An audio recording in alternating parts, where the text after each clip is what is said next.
que temos um grande sumo sacerdote, Jesus, Filho de Deus, que penetrou nos céus, retenhamos firmemente a nossa confissão, porque não temos um sumo sacerdote que não possa compadecer-se das nossas fraquezas, porém, um que, como nós, em tudo foi tentado, mas sem pecado. Cheguemos, pois, com confiança ao trono da graça, para que possamos alcançar misericórdia e achar graça, a fim de sermos ajudados em tempo oportuno. Pode tomar teu assento, querido. Se você puder permanecer com a Bíblia aberta, para poder acompanhar a exposição do texto, ficamos gratos ao Senhor. Eu achei muito profundo o tema da campanha de vocês, em busca da santidade. E é um tema que hoje, em nossa época, ela é muito importante de ser pregada, muito importante de ser falada. E quando nós olhamos as páginas das Sagradas Escrituras, principalmente a carta aos Hebreus, capítulo de número 12, em certo versículo vai dizer: segui a paz com todos e a santificação, sem a qual ninguém verá a Deus. Mas antes de chegar no texto que nós lemos, eu preciso apresentar algumas coisas para que você consiga compreender por que o autor colocou esta passagem aqui. É bem visto que o escritor aos Hebreus, nós não sabemos quem que foi o real autor dele. Muitos têm como Paulo, muitos têm como Apolo, e a grande maioria expressamente acredita que é Apolo, devido a ele ser um judeu eloquente, como está escrito na carta de Atos dos Apóstolos.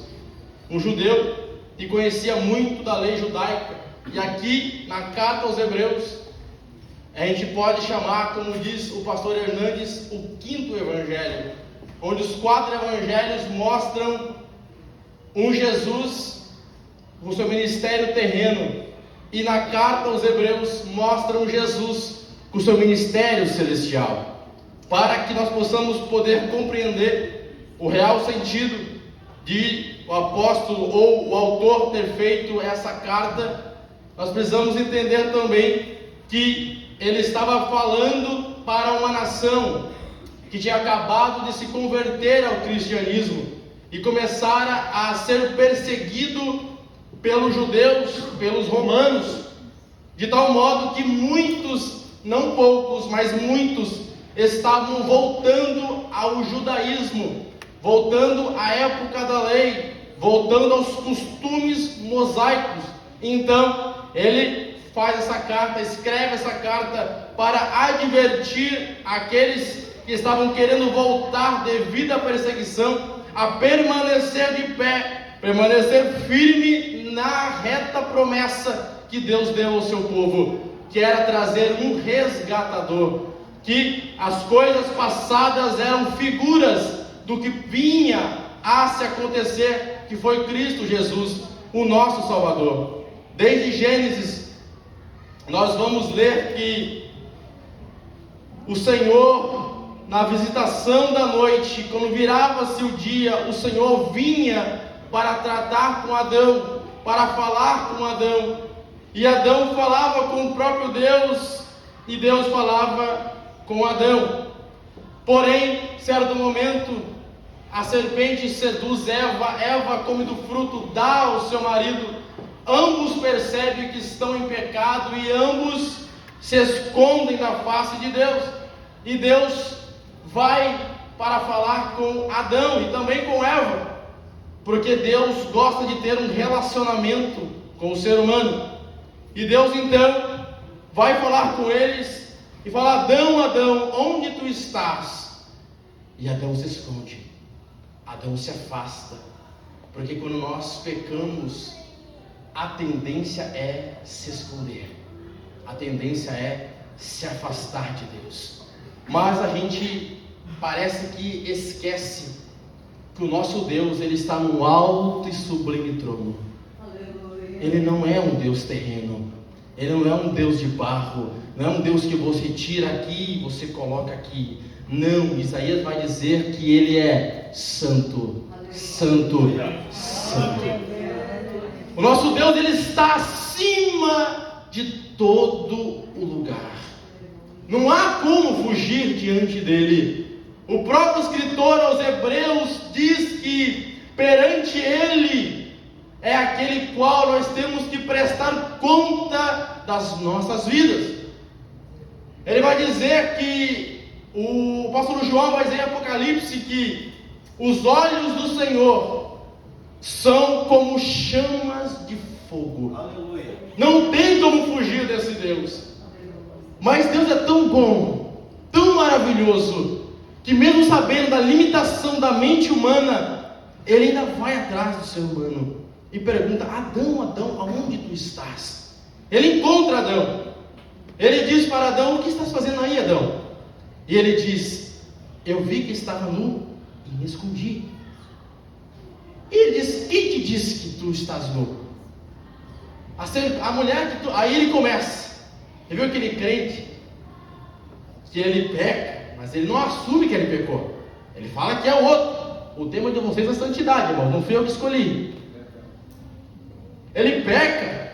Em vez dele falar: não, eu pequei porque eu sou falho, eu sou miserável, eu sou um promíscuo mesmo, mas a graça de Deus superabunda em mim e eu recebi perdão do Senhor. Não, ele se afasta. E Adão bota a culpa em quem? Em Eva.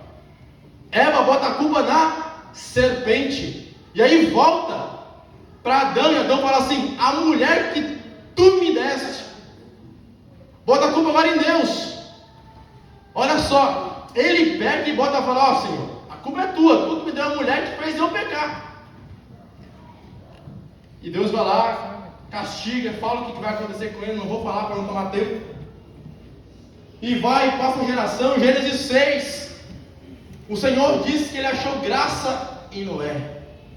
E ali, ele manda Noé construir a arca, diz que vai acontecer o dilúvio para destruir toda a humanidade. E da família de Noé e de Noé vai levantar um novo povo. E Deus manda ele construir uma arca, dá o comprimento, dá a altura, dá a profundidade, e manda ele construir. E aí quando a gente vai ler em Marcos capítulo 3, se eu não me engano, vai dizer assim, que Jesus era um carpinteiro. E aí a gente vê que desde a fundação do mundo, Deus nunca errou. Deus sabe a medida, o comprimento, a altura. Por isso que o apóstolo Paulo vai dizer que o que nos separará do amor de Deus? A altura? A profundidade? Nada nos separará do amor de Deus. E quando Deus prepara aquela arca, fala para Noé, ele sela aquela arca por dentro. Ele fecha por fora e sela por dentro. E ali é um símbolo do que viria a ser a redenção da humanidade. Tudo apontava para Cristo, desde o primeiro cordeiro morto para cobrir Adão e Eva, desde a arca, Deus sempre estava apontando para o Redentor. Mas o tempo passa. O tempo passa e a humanidade continua pecando e pecando. Deus levanta Abraão. Abraão gera Isaac. Isaac gera Jacó. Jacó, os seus 10 filhos.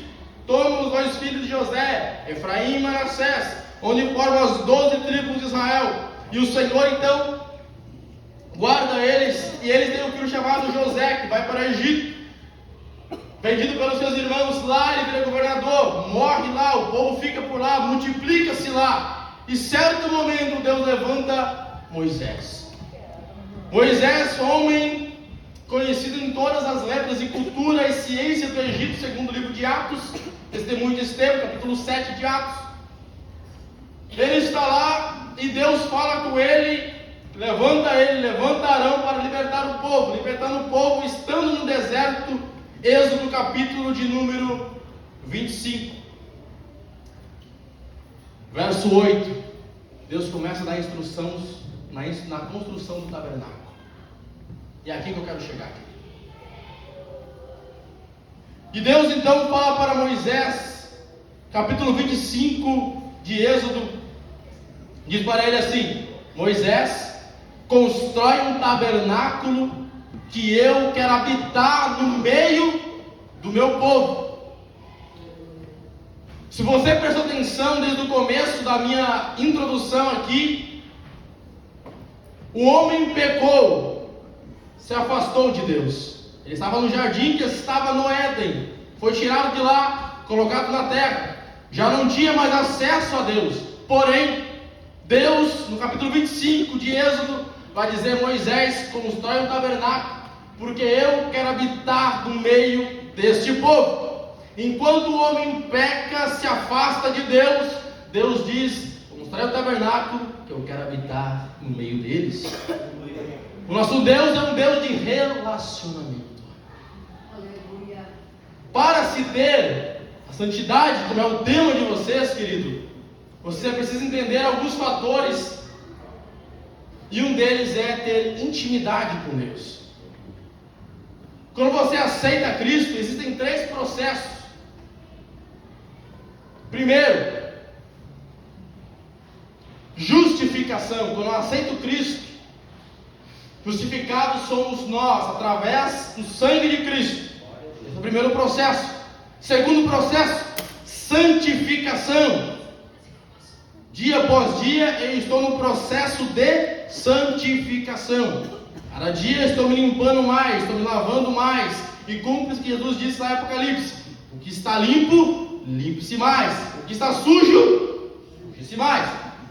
Esse é o processo de santificação. O terceiro processo, glorificação. Aleluia. Quando eu aceito, eu sou justificado.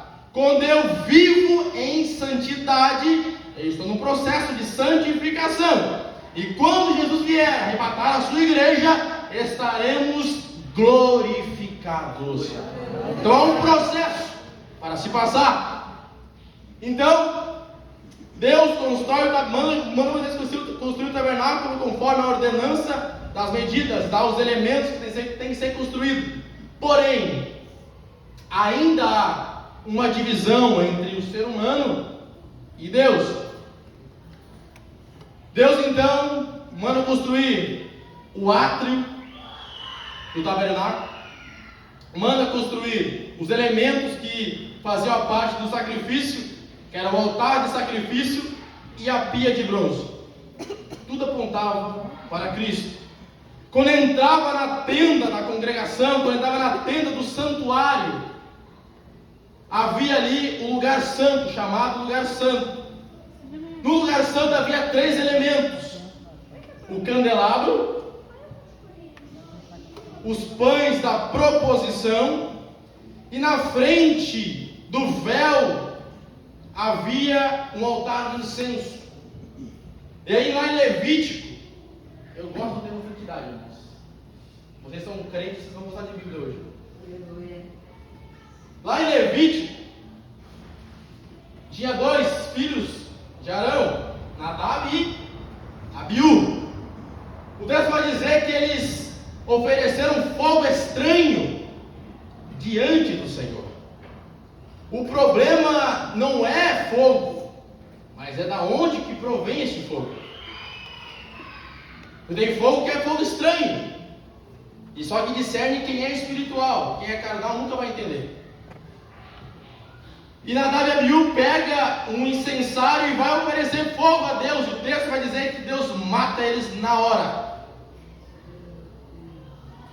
Aí eu te pergunto, da onde que tinha que vir um fogo? O fogo só poderia vir do altar de sacrifício. Só tinha um lugar que poderia vir, porque tudo apontava para o Redentor. Desde o sacrifício de Cristo, tudo apontava para Ele. O fogo tem que vir dele, a glória tem que vir dele, o perdão tem que vir dele. Tudo emana dele, tudo é para Ele, tudo é com Ele. E ali no altar do incenso ficava na frente do véu que fazia separação entre o lugar santo e o lugar santíssimo.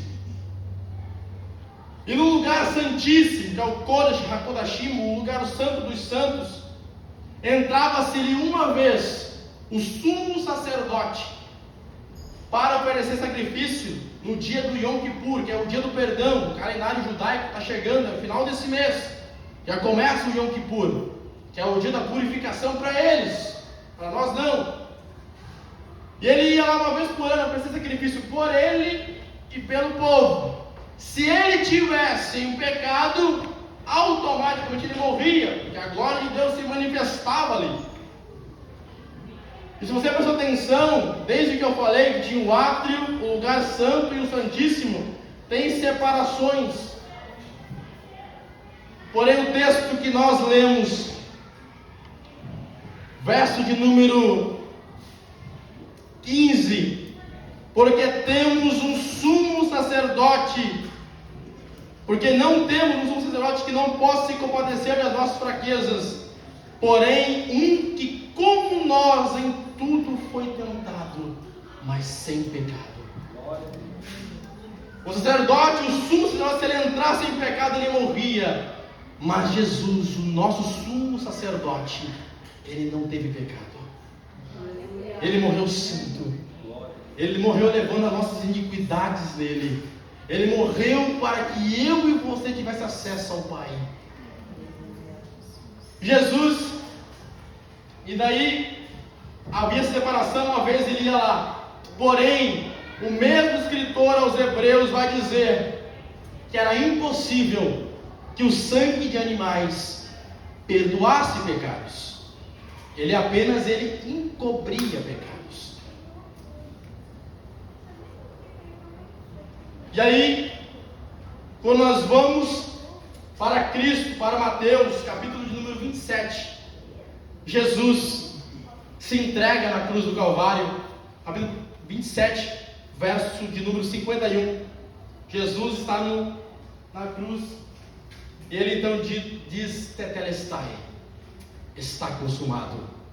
E o texto vai dizer: e o véu do templo, que fazia separação outrora entre nós e Deus, foi rasgado de alto a baixo, para que eu e você, querido, tivesse acesso ao Santo dos Santos. Não há mais uma separação, não há mais uma barreira. Não precisamos que um homem vá de ano em ano oferecer sacrifício por mim, por você. Não. É só você fazer como Jesus disse em Mateus 6,6. Fecha a porta do teu quarto. Ora em secreto, que o teu Pai que vê em secreto te recompensará publicamente. Ei, querido, não precisa de tanta coisa. Você só precisa ter intimidade com Deus. Quando Jesus fala de entrar no secreto e ter uma intimidade com o Pai, ele fala assim, fecha a tua porta, é o teu particular. Olha como Jesus é lindo. Ora em secreto, porque publicamente ele vai te honrar. Mas tem gente que ele não ora, que ele não jejua, que ele não lê Bíblia, que ele não vem para o culto, mas ele quer que Deus honre ele. Sabe quando isso vai acontecer, irmão? Nunca. Isso fala de santidade. Para ter santidade com Deus, você tem que ter intimidade com Deus. Tem gente, eu fico estressado com essas coisas. Tem gente que quer ir para o céu. Quem quer ir para o céu aqui, irmãos? Glória a Deus. Aí eu te pergunto, quer ir para o céu? Glória a Deus, maravilha. Mas quanto tempo tu passa na Bíblia? Quanto tempo tu passa orando? Tu não tem prazer em falar com Deus aqui na terra, o que tu quer falar com Ele na eternidade, irmão? Você não tem prazer em meditar nem meia hora na palavra de Deus, e tu quer falar com Ele a eternidade toda? É hipocrisia. Ai, Jesus, eu te amo, mas não tira um tempo de oração, não fala com o Pai. Tu não dobra o joelho, assim, Jesus me dá. Eu quero, eu determino, eu decreto. Quem que é tu para decretar alguma coisa, irmão? Quando você entender que nós somos pó, nós não somos dignos de nada, mas é a graça de Deus. Quando o apóstolo Paulo, ele orou 3 vezes pedindo para Deus, tira o espinho da minha carne. O que Deus falou para ele? A minha graça te basta. Zacarias vai escrever que não é por força nem por violência, mas é pelo meu Espírito. É o Espírito convence do que temos que fazer. Eu disse, vou repetir aqui, não falei também, eu falei em outro lugar. Deus está buscando verdadeiros adoradores que o busquem em espírito e em verdade. Mas se Deus está buscando, há pessoas que não buscam. Se há um Deus que está buscando aqueles que buscam Ele em espírito, há uns que são carnais. Deus está buscando aqueles que o adoram em espírito e em verdade, uns que adoram Ele em falsidade. Meu irmão, está na hora da igreja acordar e entender que o nosso Deus é santo e que Ele exige santidade da sua igreja. O apóstolo Paulo vai escrever a Tito, capítulo 2, verso 13, se eu não me engano, vai dizer assim, o Senhor Jesus veio buscar um povo seu, zeloso e de boas obras. Não é qualquer um, Ele vai buscar a igreja dentro da igreja. Querido, eu amo você em Cristo Jesus. Eu quero te ver no céu. Mas não é de qualquer jeito que tu vai para o céu. Não é de qualquer jeito. Não. Tem gente que se contenta, pastor, com um arrepio. Se contenta com um chorinho. Meu Deus, irmão. Eu quero voar agora no Espírito. Eu quero estar mergulhado na presença de Deus. Não tem como você ficar parado diante da presença do Senhor. Não há como você ficar ali, dobrado os joelhos. Eu não consigo entender como que tem pessoas que só dobram o joelho para poder pedir para Deus. E da hora de você dobrar o joelho e falar, Senhor, me ajuda, senão eu perco. Senhor, me ajuda, senão eu falho. Senhor, me ajuda, senão eu vou cair. Senhor, me ajuda a ler mais a Bíblia, me ajuda a orar mais, me ajuda a jejuar mais, me ajuda a ter intimidade contigo. É hora de você botar a boca no pó, querido, e falar, Deus, eu quero ter mais intimidade contigo. Oh, meu irmão, eu quero te levar às Escrituras e você entender que é melhor com Deus. É melhor estar próximo de Deus. O mundo ele fornece inúmeras coisas, mas o que Deus tem para ti é melhor. A Bíblia vai dizer, o apóstolo Paulo vai escrever que nem um olho viu, nem um ouvido ouviu, e nem desceu ao coração do homem o que Deus tem para aqueles que o amam. Se você tem essa esperança, querido, medite nisso, confie nisso, espere em Deus, confie nele. Eu sei que tem dias que você quer desistir, que você quer parar, que você quer chutar o balde. Mas é nessas horas que você tem que dobrar o joelho e falar, Senhor, me ajuda. Derrama a tua graça sobre a minha vida. O texto que a gente leu vai dizer que é um sumo sacerdote, não um pecador, mas um superior a Arão e sua linhagem. Enquanto Arão entrava uma vez por ano, o nosso sumo sacerdote, ele está todo dia diante de Deus dizendo, Pai, perdoa ele, Pai, perdoa ela, Pai, ajuda ele, Pai, ajuda ela. O nosso Redentor foi ao Pai e disse, eu prepararei lugar, e antes de eu voltar enviarei o Consolador para vos ajudar. E o apóstolo Paulo vai escrever dizendo que ele intercede por nós com gemidos inexprimíveis.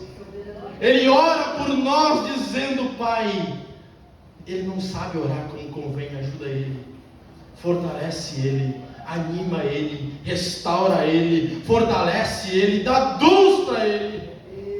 Esse é o papel do Espírito Santo, é nos ajudar a ir para o céu. Ele nos convencerá do pecado, da justiça e do juízo, nos mostrará o caminho para irmos para o céu.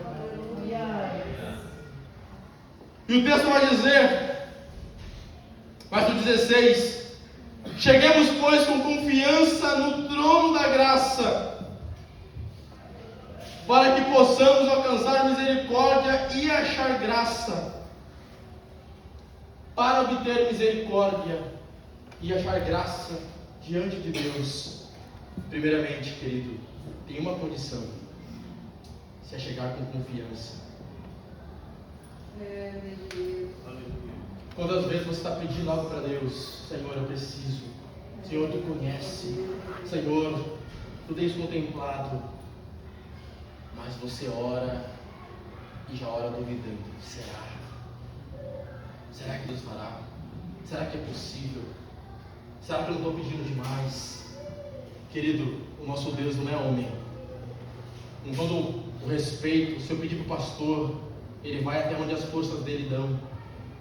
Mas o anjo vai dizer a Maria, Lucas capítulo 1, verso 37, se eu não me engano, vai dizer assim: o que para o homem é impossível, para Deus é possível.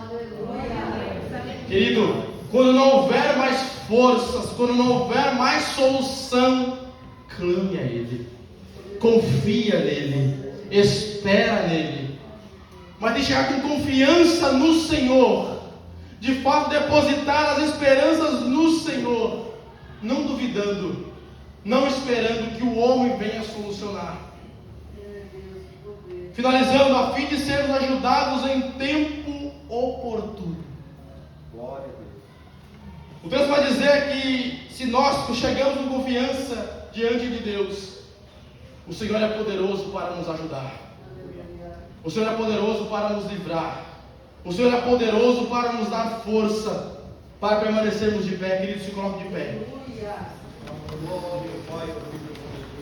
Eu vim te trazer uma mensagem, querido, para você entender que não foi homem pecador que morreu por ti na cruz do Calvário, mas foi o próprio Deus que se fez homem e habitou no meio de nós.